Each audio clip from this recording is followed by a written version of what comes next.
嗨，欢迎来到舒适边境，跟我一起拓展舒适圈的边境。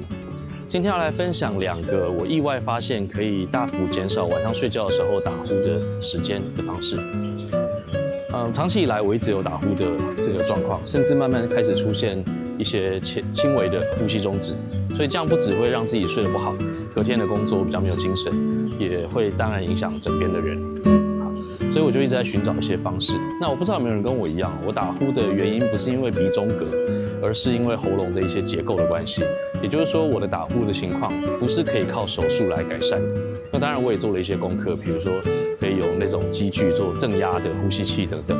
那但是我一直对这样的方法有点抗拒，因为睡觉的时候还要带一个呼吸器，感觉就好像自己已经快要走了一样，所以我就蛮抗拒的。不过前一阵子在经过了一段时间的尝试之后，我发现有2个方法对我特别有用，特别是如果这2个方法结合在一起的话，对于我打呼的情况有非常巨大的改善。这2个方法是什么呢？第一个，避免酒精的摄入。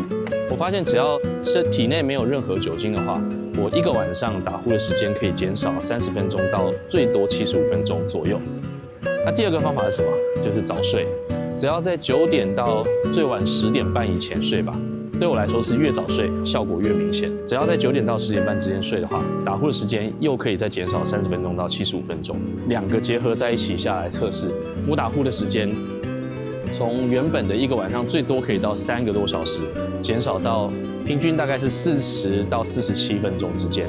OK， 那这个是一个非常巨大的改变，也是一个我觉得很健康而且免费的方法，所以分享给大家，可以试试看。